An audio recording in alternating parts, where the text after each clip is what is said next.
Hey, welcome back, fellow martial artists and sports people. It's the Kman here. Yes, putting together a little jab with an Ippon Nagi. Put the two together and we have mixed martial arts. Yes, this is a big weekend. We like to call it the strong end because that's going to be the topic of this session. Big strong end this weekend at the UFC. Yes, we have a couple Aussies fighting, and we have also a Kiwi fighting where I now live. We have Alex the Great defending his World UFC Championship belt. We have Rob Whittaker, former UFC martial arts champion. He's fighting, and we have Dan the Hookman, the Hangman Hooker, yes, fighting from New Zealand. So yes, very exciting, but I'm also very excited because I'm about to hop on a plane in the next couple of days to fly off to Italy, yes, to fight in the World Taekwondo Championships. Yes, I feel like a gladiator in the Colosseum. So that inspired me with all this excitement on the strong end from other people fighting, and me with an upcoming World Championship fight coming up, that I'll put together a nice little training session. Now, part of training for whether it be judo or taekwondo or kickboxing or mixed martial arts or rugby, or whether it be tennis, or whether it be soccer, or whether it be athletics, it doesn't really matter. A lot of these athletes now use what we call supplementary training sessions to supplement their normal mainstream training of playing the game or fighting in the ring or swimming in the pool or running on the track, whatever it might be. And a part of that is strength training. And I'm going to talk about strength training today because I've been doing this a long time. I've been fighting since I was 10 years of age, when I was a little wee judoka, little judo, and I did lots of other sports. So I didn't really start to consciously supplement my training with other training sessions until I was probably into my teenage years, for around 13 or so, when I started taking it more seriously, when I was fighting and competing at a national level. And being in those many decades of competing in a variety of martial arts, from judo, taekwondo, kickboxing, and lots of other sports, I've developed obviously lots of experience in that journey, done lots of really silly things where I followed the crowd over the cliff, but also chose that as my vocation, my profession, being an exercise physiologist, a sports biomechanist, doing a master's degree, and being a published research scientist, particularly in that area of strength and conditioning for elite athletes. And what I see is a lot of things out there inefficient, either ineffective, and sometimes they're just damn right dangerous. And today's session is just to give you a bit of knowledge so you can make your own informed decisions when you make that choice of whether you're going to what you're going to do in the gym to supplement your training. And I'm going to leave the cardiovascular sessions apart. I'll cover that in another session. Today I'm going to talk about strength training, which is probably my specialty. And what I find, a lot of people do exercises which are not the best for them, not the best for their sport, and they can be using their time more productively doing other things. So let me get through some basic fundamentals, some basic anatomy, so you can understand what you're actually doing. So strength, I guess if you look at strength, it's your ability to exert the maximum amount of force in one given period of time. And we tend to measure it with what we call MVC, maximal voluntary contraction, which is the maximum amount of force the muscle can exert in one contraction. In the gym terms, it's called 1RM, one repetition max. It means if I'm doing a deadlift or I'm doing a bench press, it's how much weight I can lift for one repetition, and I can't do two because the weight will collapse on me. So that is your measurement of strength, and strength is very much determined by lots of different things. There are genetics is a big part. There's some people who are just naturally strong. Now that could be strong from a muscle physiology point of view, it could be strong from a leverage point of view, a biomechanical point of view, and a psychological point of view. So some people, even though they're small, they're actually quite strong, maybe due to the makeup of the muscle, but also their biomechanical leverages that they have over their joints. It's like different cranes with different lengths, and some cranes can lift heavy loads and some cranes can't lift as much load, but they can lift the weight faster, and so on. The body is a biomechanical skeletal system that's being moved by attached muscles. So genetics can play a significant role. I've been very fortunate that I've always been fairly naturally strong, but add training on top of that, then that gives me an extra added bonus. So what other things make up strength? Well, from a muscular point of view, the things that determine your strength is the number of motor units that your muscle can activate in one contraction. So your muscles are made up of individual fibers. I won't get too much into the physiology. And those fibers have to be activated. So the more muscle fibers you activate, the more powerful force that you can exert. And general life activities only activates a small percentage of your potential in your muscle, because you only overcome light loads, whether it be on the keyboard or lifting the rubbish and taking it to the rubbish bin. You're not really maximizing the load, particularly in this sedentary day and age that we live in now. Back in hunter and gatherer days, we had to build our own houses with logs and fight off the wild bears and all sorts of stuff. Then we tend to use those more of the potential in the muscle, because it was, life was more laborious, it was more physical, you needed more strength to survive. This day and age, people want to use a small percent, so that's why we now go to the gym, so we can, artificially, in a set mode, really activate those muscles to the maximal capacity with a set load, and then we progress that load to try to activate more of those muscle fibers. So strength is determined by the number of motor units, which is the network of muscle fibers that are activated in the muscle. So the number of motor units, the frequency of firing those motor units means how quickly they are activated. So how many, how quickly they are activated. The synchronization of activation is how coordinated those muscle fibers are activated. So if they're activated in a more coordinated way, they can exert more force, means they're more finely tuned. The preferential activation of your fast twitch muscle fibers, which we'll talk about today, means you have fast and slow twitch muscle fibers. The fastest muscle fibers are the one that are activated when you express high amounts of force, which are the main contributing muscle fibers to development of strength. So if you have more fast twitch muscle fibers and you activate them more preferentially over the slow twitch, you're going to exert more force. Also, we have the disinhibition of your sensory organs, and I won't go too much into that, but in the body you have little breaks, little things that trigger a defense mechanism just in case you exert too much force or too quickly, and it tries to protect your muscles by shutting them down.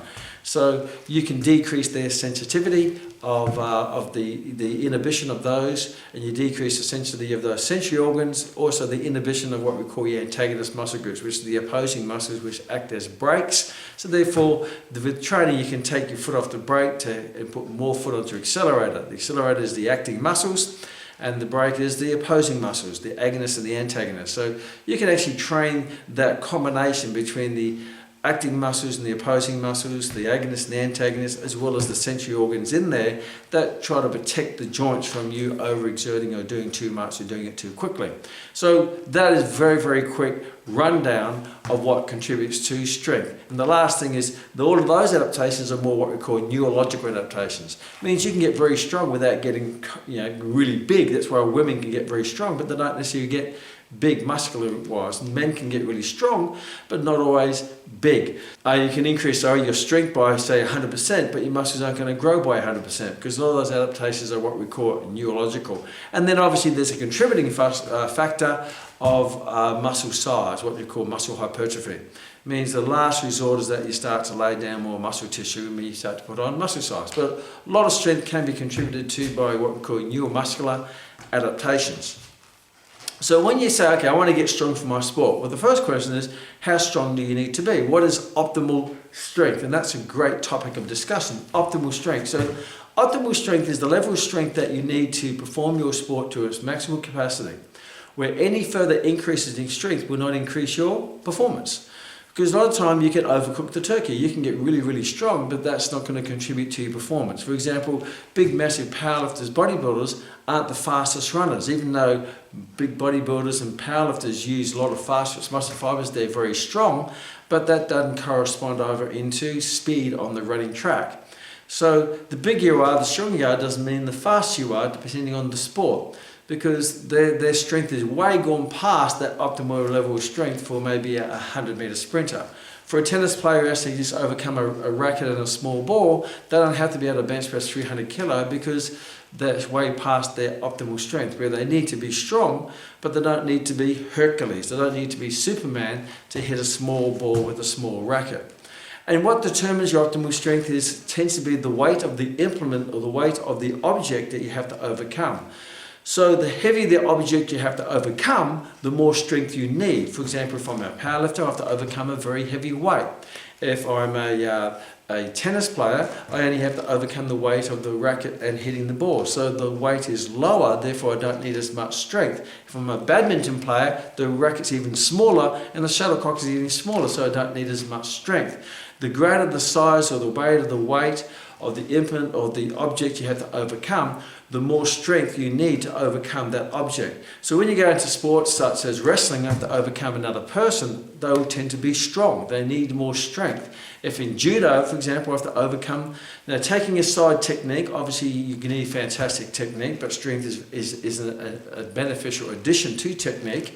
And also, not withstanding, it reduces majority of overtraining injuries, as long as you don't overtrain in strength training, which will contribute to overtraining injuries, which is another topic.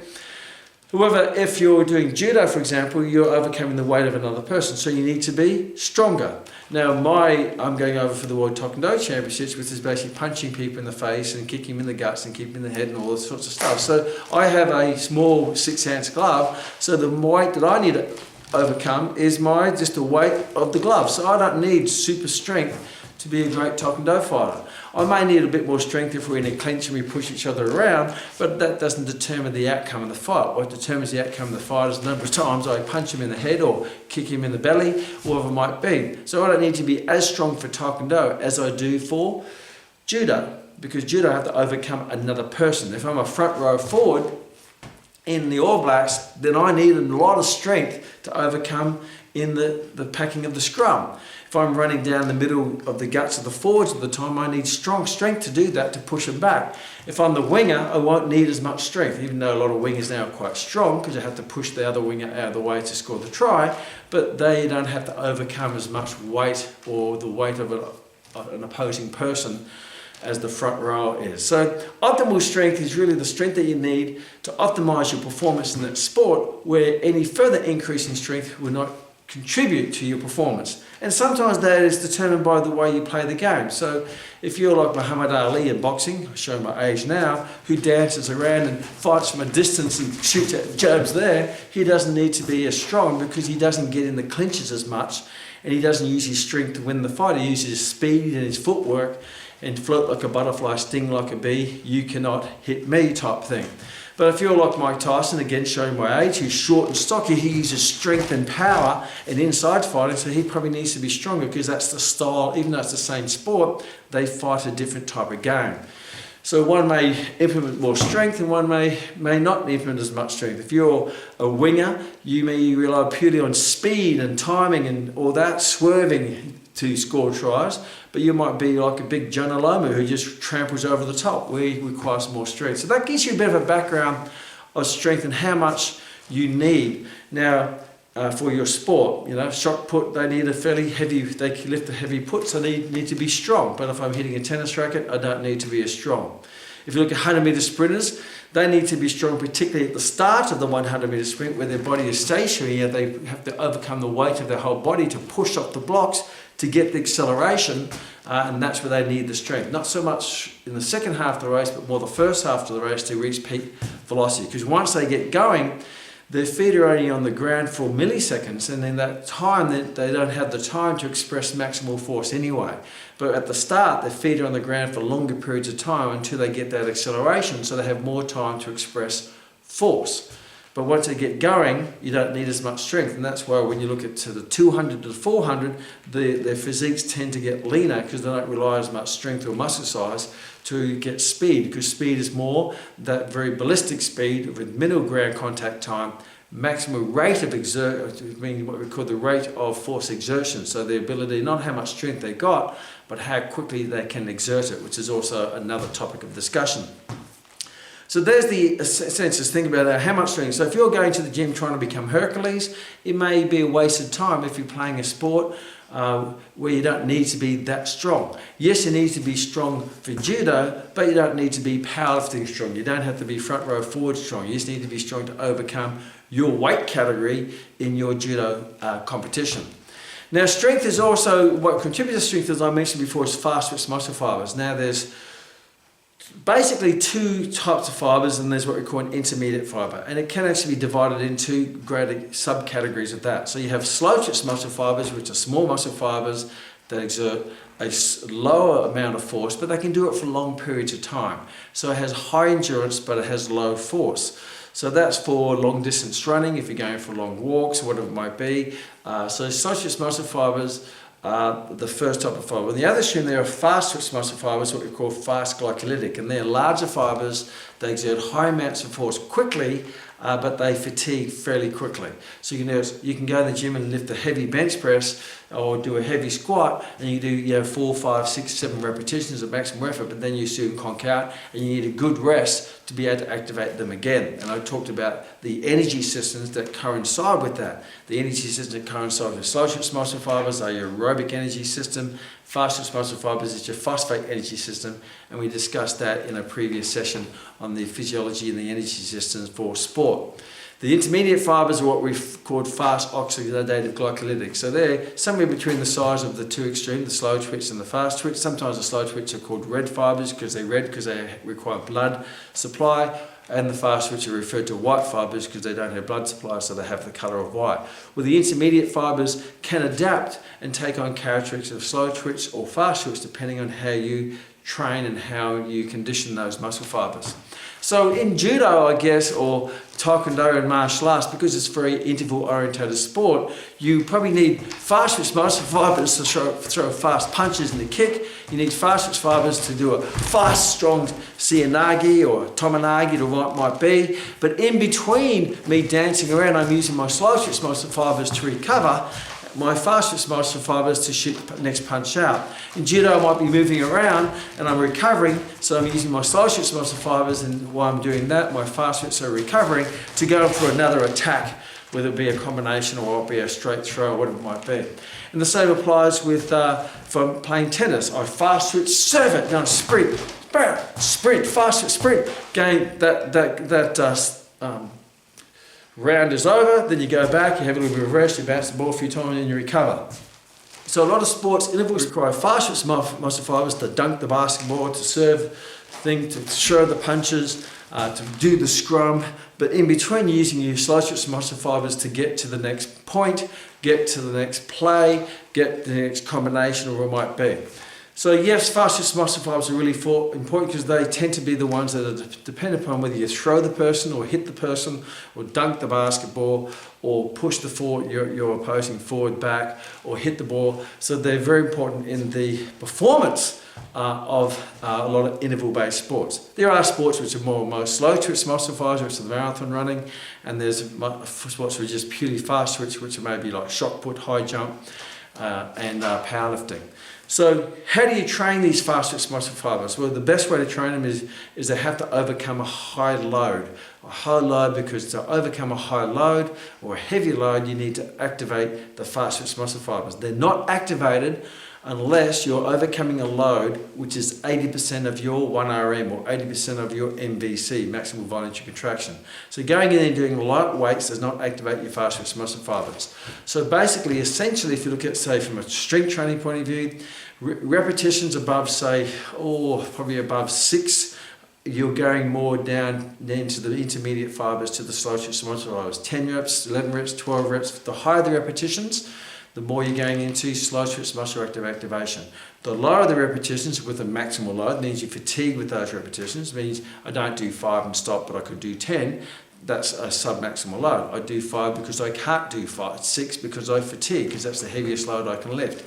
So if I'm doing 5, 6, 7 repetitions, 1, 2, 3, 4, I'm activating more fast-twitch muscle fibers. So when it comes to activating fast-twitch muscle fibers, you need to use, relatively to you, not compared to other people, heavy loads that you're going to be fatiguing that muscle or that group of muscles or that movement pattern, such as a squat or a bench press, because all the muscles are joined and they work in a coordinated way. Try not to train muscles isolated.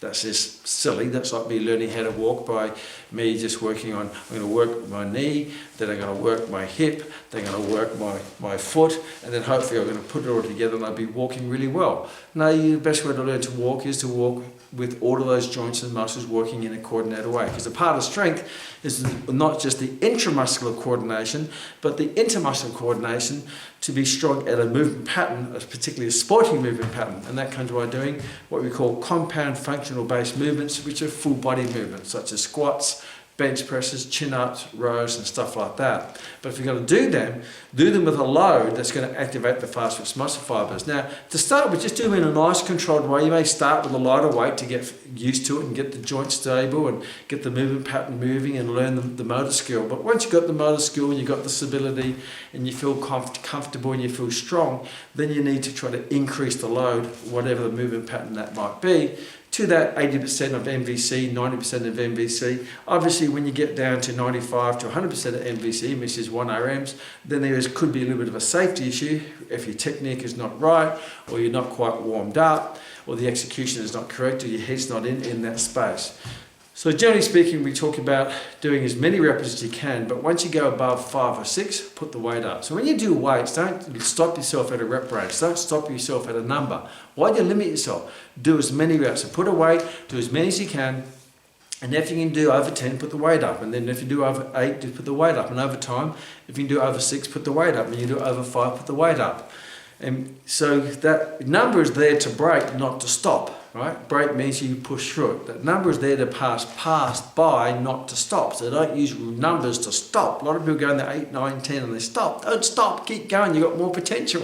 Train to your 100% potential with every set you do. And with the repetitions are going above 6, 7, 8, 9, 10, then you can start putting the weight up and bring them down to maybe 4, 5, 6, around that range. Start maybe 8 to 10 and work your way down to 4 to 6, and then maybe you get to the elite level, you may go even lower than that. So at least then you're training the right muscle fibers, the fastest muscle fibers that are going to contribute to sporting performance. Now, even though the weight is heavy, we call it fast muscle fibers, but the movement will be slow. The reason why movement is slow is because the weight is so heavy. So if I'm doing a squat, for example, with a really heavy load, you think, well, I'm not really going fast. Well, I am with the intent of the muscle is fast, because if I'm lifting a heavy squat and I'm pulling hard like heavy dumbbells or deadlift, and if those weights just disappeared like that, I would explode in the air. So a heavy loaded exercise is still activating fastest muscle fibers and with the intent to contract quickly, because I can't lift a heavy load slowly. Even though the movement is slow, the muscle activation is actually fast. And that's why when you do strength training with high loads with slow repetitions, it's still expressing force quickly against the load. The movement's not fast, but the intent of the muscles is fast because the load is slowing you down. But the intent, if that weight disappeared, you get faster. So that's why you get faster when you do heavy weight training. That's why 100-meter sprinters do heavy weight training. That's why most sports that involve explosiveness or ballistic power or speed or strength or whatever it might be, heavy weight training can be very beneficial to make them faster. Up until the level of what we call optimal strength, where if they're a sport where they don't require massive force because they're not overcoming a heavy implement, then they don't need to be. Like soccer players aren't massive because they don't actually have to push over anyone. They just have to be fast on the field hitting the ball. But rugby players need to overcome a heavy person, so they need to be stronger. Judo, you need to be strong, or wrestling, you have to be strong because you're overcoming another person. Yes, technique is very important, but strength can contribute to that technique as well. Where things such as taekwondo or striking martial arts, you don't need to be as strong because we're not actually getting into a tug of war, a little dogfight of wrestling in the middle. So some little things to focus on is you want to go in the strength training, really important. You need to do heavy loads, do as many as you can, but put the weight up when you start to get too high repetitions. That will keep you down into activating your fast muscle fibers. When you do exercise selection, pick exercises which are very compound based, very multi-joint based, very basic. Try not to replicate the sporting action in the gym. It's not going to work. If you want to get better at a sporting action, if you want to get better at swimming, go swimming. If you want to get better at running, go running. If you want to get better at seoi-nage, go and do repeated seoi-nages. If you want to get better at jabbing, jab. I don't come in here to do a weight and try to replicate a jab with a little dumbbell. That's just silly. It changes the whole biomechanics. The line of force changes, the muscle activation changes, the synchronization of activation changes, the biomechanics changes. Everything is different. Even though it looks the same, it's very different. So what you do in the gym is you do what you can't do in the pool, on the court, or on the mat, or in the dojo. What you do in the gym is where you load the muscle up in a nice, safe position where you can express maximal force to activate those fast-twitch muscle fibers. And if you want those fast-twitch muscle fibers to convert that strength to convert into performance, then you go and specifically train that on the field, on the mat, in the dojo, on the court, in the pool, by doing your sport and doing the drills in your sport. Might be doing repeated jabs or combinations or judo combinations, or playing tennis, or doing drills on the court, or doing laps in the pool with different drills. That's how you convert your strength into specific sporting performance. Not in the gym, but in the pool or on the mat or in the dojo, whatever it might be. But in here, just keep it really, really simple. Keep it the KISS principle, keep it simple and short. Keep it simple and short. So if I'm going to work my whole body and want to focus more on my legs, doing a squat would be a really great exercise, which is a good bilateral exercise, but it activates everything. It activates what we call your core, which we'll talk more about in another session. It trains everything, your rectus spinae, your rectus abdominis, your transverse abdominis, your internal external obliques, your multifidus, your quadratus lumborum. It trains all of these muscles, and not to mention all the muscles in the legs, the gluteus maximus, gluteus minimus, the gluteus medius, the rectus femoris, the vastus medialis, the lateralis, the intermedius. You train your hamstrings, your semitendinosus, your semimembranous, your biceps femoris, your gastrocnemius, your shoulders. All of them are working doing a good heavy squat. If you want to make it maybe a little bit more specific, then maybe do a lunge, which is now doing it with a one leg. So now it's a unilateral, because a lot of movement, running is one-legged, stepping into a throw is one-legged, me doing a kick is one-legged. So I tend to focus more on unilateral compound-based exercises like lunges. And I sometimes do squats to supplement it. In the upper body, I do single dumbbell press, because I punch with one arm, I push with one arm in judo, I throw many times with one arm. I don't do two at once. I'm not bilateral. Not to say that bench press is a good exercise. It's still a good exercise. But maybe once you've got that basis, then go to single arm dumbbell press, because that's how the muscles tend to work. Single row. And if you just do bench press, row, and squat, you train every muscle in the body. If you push movement, your pectoralis major, your deltoids, your triceps, your arms. In the row, you've got your biceps, latissimus dorsi, your rhomboids, your trapezius, your teres major, your long-headed tricep. They all work. Your deltoids all work in any shoulder movement. You don't have to do weight up here, because your shoulders get plenty of work down here. So if you do a bench press, you do a row, you do a lunge. If you do a push movement, a pull movement, would that be a chin up, or a row, a dumbbell row? A push movement would be a bench press, a dumbbell press, a push up, or a dip, a leg movement, a squat, a lunge, a jump squat, a deadlift. If you do one of those three movement patterns and just do it well, do one preparation set, means a warm-up set, and then you aim to do the best weight you can possibly do. And you just do one set of your best weight, then that's going to activate all those motor units. It's going to activate your fast-twitch muscle fibers, and that's going to be enough to get you really, really strong. And every time you come back into the gym, you try to get stronger. You either do more repetitions or put more weight on. Do more repetitions and more weight on. And how many times a week you do that? Once a week, at absolute tops twice a week, because when you stimulate a muscle, it needs time to recover, it needs time to supercompensate, and it needs time to progress, and that happens in the rest interval. So a lot of time people go to the gym 3-4 times a week. Well, you're just wasting 2-3 sessions where you can spend those sessions doing judo, or doing taekwondo, or kicking a bag, or learning a new throw, or doing a throw batter, or going in the pool, or shooting hoops, or running on the track, or whatever it might be, or in the boxing ring. It's just wasting time, because more is not better. Do quality, 1 to 2 sessions a week, compound-based movements, a press movements, a pull movement, a squat, and you just try and get better every time. More reps or more weight.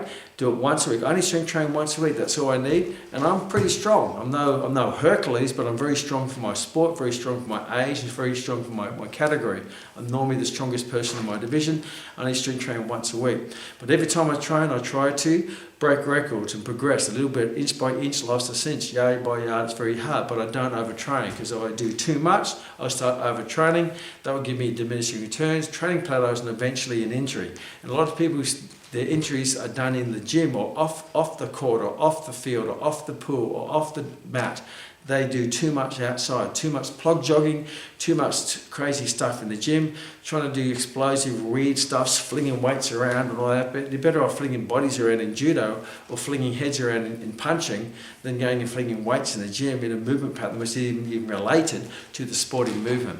So strength training, to make it effective, to make it efficient, and most importantly, to make it safe in the time that you have, because we live in a time-starved community, a time-starved society, is that, and you need as much time to do your sport as you can, because the more you do your sport, the better you become at your sport. So don't be very careful you allocate time, and don't allocate too much time to supplementary training when you can actually get fit and you can get fast, you can get more balanced and get more coordinated in your sport by doing that. And in the gym, just come in and do some basic 3 movement patterns. Now what you pick your favourite push movement. It might be a bench press, it might be a dip, might be a dumbbell bench press. Pick your favourite pull move. Might be a chin up, might be a row, might be a dumbbell row. Pick your favourite leg movement. It might be a squat, might be a lunge, might be a deadlift. Try to avoid machines as best as you can, like leg press, because that's not really functional. You're not going into the leg press world championships, or it's a dysfunctional position. I won't go more into that. But pick things which are more upright if you possibly can.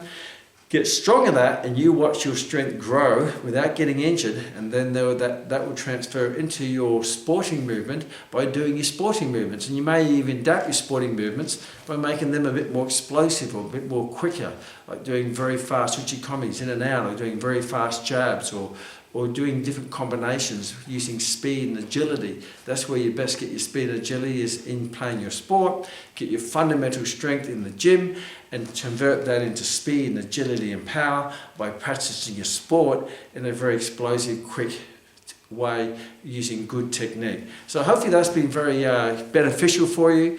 It may be contradictory to what you're already doing, but remember, I've been training for a long time, and I used to do all these tedious, long, boring exercises, be in the gym for hours and days, and I just found that all I did is I got tired, I got worn out, I got diminishing returns, and actually getting injured, because I was just overcooking the turkey in the gym. The gym should there be to boost your performance, not to drain your performance, so contribute to your sport, not take away from your sport. Take that on board, have fun with that. If you need any help, you know where to reach me. See you in the next training session.